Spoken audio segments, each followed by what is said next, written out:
Hello, welcome. Slightly earlier start than was expected, but let's get on with what we're looking at here. So, yesterday, a lot of news and announcements was made in relation to Phase 4 of the Marvel Universe, and of course, we had um, fast introduction to movies and TV shows that will be eventually appearing on the Disney Plus streaming service over the next couple of years, and we had a little bit of insights from what to expect from each of those series. I now have articles up on my website and a few extra little videos about Marvel news in at San Diego, of which you can check out uh, in the link below, and of course popping up here on the info cards during the stream.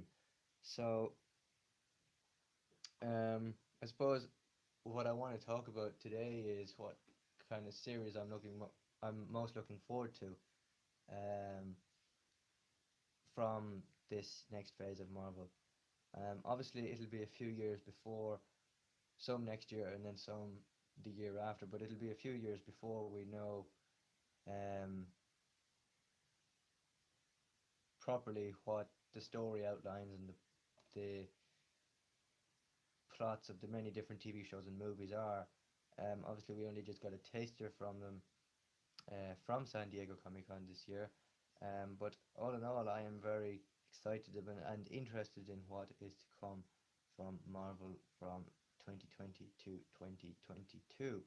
So, with that said, I think what I'm most looking forward to out of the announcement is obviously the new Thor movie, uh, where we find that Chris Hemsworth and Thor 3 director has returned to direct this movie with lots of interesting characters. In fact, I'll leave a panel discussion um, in the info card and, of course, in the link below, to which they describe the characters and give a general plot outline of what will happen in the movie, as well as introducing us to some new characters and some new twists there. So I am looking forward to that. I'm also looking forward to the Loki TV series that's coming to Disney Plus. Um, I'm looking forward to the WandaVision TV series that's coming, the Hawkeye series, and I'm not really intrigued as to what way the uh, Fantastic Four will work in the Marvel Universe. I wasn't really a big kind of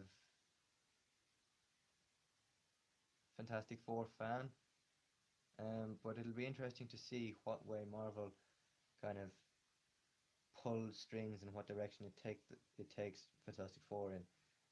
Obviously, if Chris Evans is um, signed up for this Fantastic Four uh, deal, then I'm all for the idea. But it's not something that I expressed an interest in previously, and it seems to be a bit of an odd one with where they're going with that. But I guess we'll have to wait and find out and see what happens. Um, what else is there to look forward to out of the Marvel slate? Oh yes, Doctor Strange 2 is Madness in the Multiverse is something. It's a film that I am looking forward to. I did see the first one 3 years ago in the cinema, um, and after seeing Doctor Strange in Infinity War and Endgame, presumably this will carry on from the events of Infinity War and Endgame, or it could go an entirely different way. It could go look at past versions of Doctor Strange and the wars he predicted in the past. Um, it could also introduce some new characters to us. Obviously, Benedict Cumberbatch is returning to the role of um,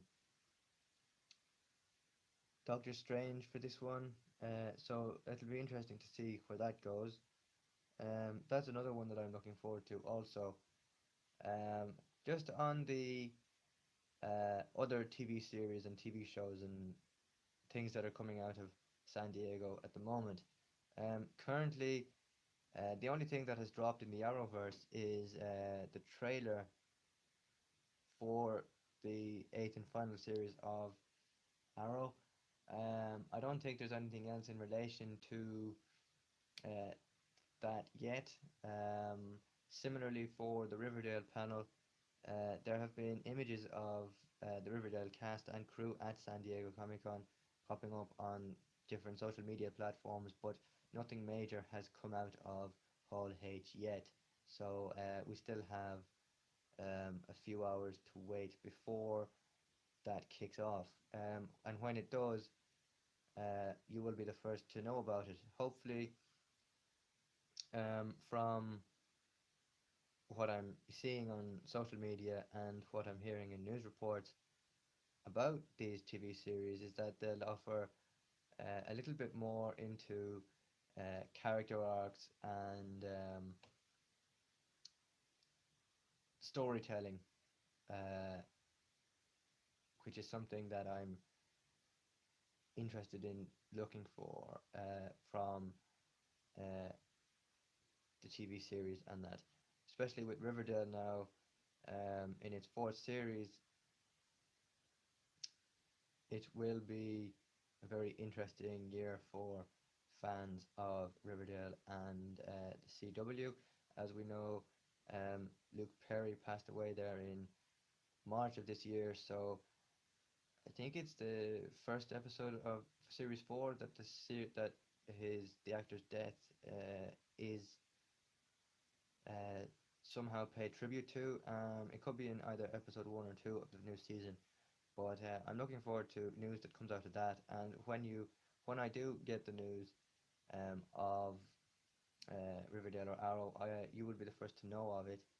Um, I said yesterday that, or I said earlier that I was on Twitter and Facebook there this morning giving out details of the Marvel movies and TV shows coming in the next few years, and also um, scouring through Twitter for details about new characters or anything related to San Diego this year.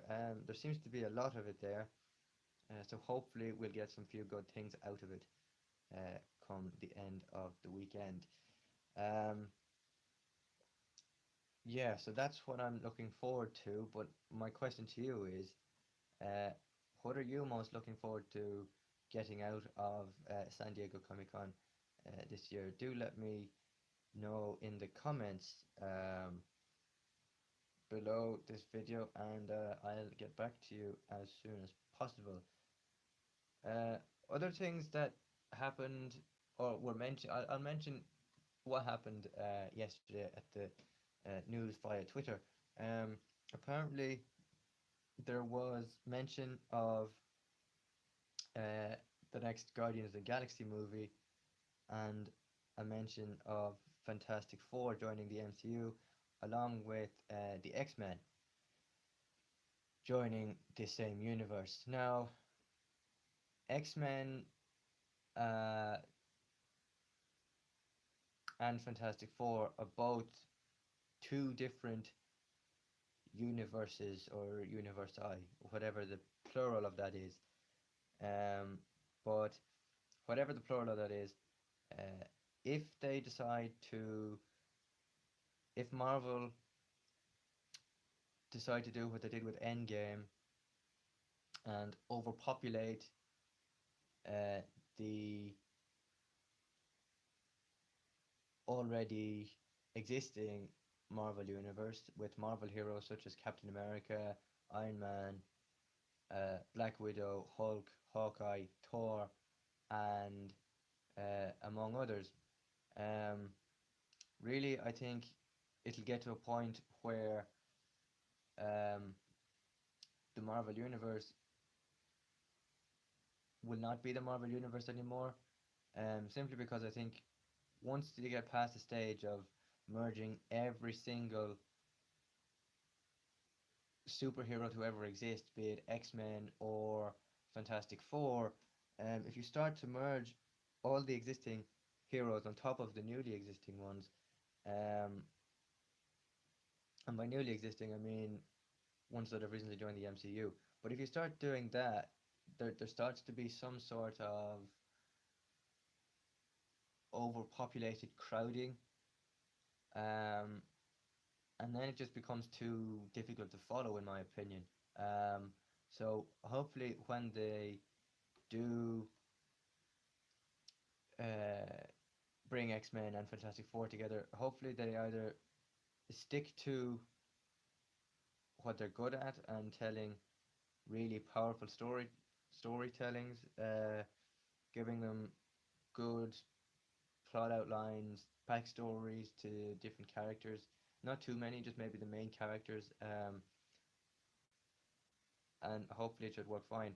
But if they overpopulate them constantly with this new direction that they're going in, I don't see it working unless they give them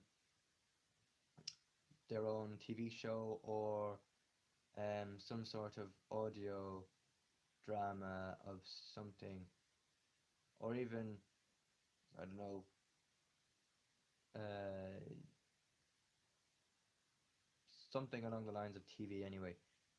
Because if they're yeah, that's all I have to say on that. So X Men and Fantastic Four will be joining the MCU at some point in the future.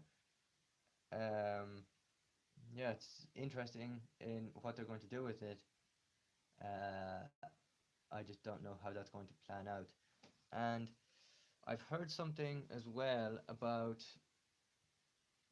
I heard something as well in the past about the X Men. There was some talk about the X Men joining the MCU in the future, but I didn't realize it was going to be this soon. When they decide to introduce the X Men to the MCU over the next couple of years is unknown. Um, they could introduce it in the next Doctor Strange movie. They could introduce them in the next Eternals movie, or they could introduce them at some other time in that timeline of Marvel movies. But that's all I have to say on that Fantastic Four and X Men story. Um, but yeah, so let's see if I have any other details. There have been so much content from San Diego Comic Con in relation to Marvel, and there will be more content coming out of San Diego in relation to other TV and movies to come from San Diego over the final hours of San Diego. I think San Diego is a day behind us, so it could be 2 days for them, um, and 1 day for us. So realistically, it's a lot for us anyway. It's a lot of news to process, given that the majority of the Marvel panel was announced last night, and then on top of that we have other TV shows as well. We have Supergirl news. We have everything. We have so although I suppose yeah we've got a lot of content coverage from both San Diego and different news outlets as well, reporting on every single um, thing that's to come out of San Diego this year. I don't think there has been this much coverage of San Diego uh, this year than any other year previous. This year is a massive year for Marvel in relation to announcing Series 4 and all the stuff that comes with it. Announcing, um, what else have they announced? They've announced so much I can't even think. Uh, they've announced a Loki series. They've announced a WandaVision series. Uh, and then on top of that, then they also have other plans which they are not um, revealing as of this moment, but will reveal at some point in the future. So that's exciting to look at as well and to look forward to. Um, yeah, I'm also going back to what I said at the beginning of the stream. I'm looking forward to also um, the Falcon and the Winter Soldier TV series that will be hitting the Disney Plus streaming service in the next year or the year after. It'll be interesting to see what way that TV series goes after the events of Endgame and Civil War. Apparently, the Falcon and the Winter Soldier TV series will pick up after the events of Civil War. Um, so it'll be interesting to see what way that goes. But until then, that seems to be the details of um, what was announced at San Diego Comic Con yesterday in relation to the Marvel panel. Uh, there is one more. Um, there is one more sort of news piece that I want to touch on as well, and that is the Hawkeye series coming soon. So, um, Empire.com have it as Jeremy Renner, who plays Hawkeye in the who plays Clint Barton slash Hawkeye slash Ronan in the Avengers franchise, says that he was present to help introduce the Disney Plus series Hawkeye, due out on the service in autumn of 2021, and introducing the character of Kate Bishop. She's a character from the comics, and Clint will train her to be a superhero without powers. Nothing more was revealed about the show, which makes sense since it won't be out until autumn of 2021. So that seems to be the amount of detail that we have gotten in relation to the Marvel Studios Hawkeye um, saga. I'm going to wrap it up now, and I'll be back tomorrow with more details of different TV shows and Marvel. In the meantime, thank you very much for watching the stream, and I'll see you in the morning. Bye bye.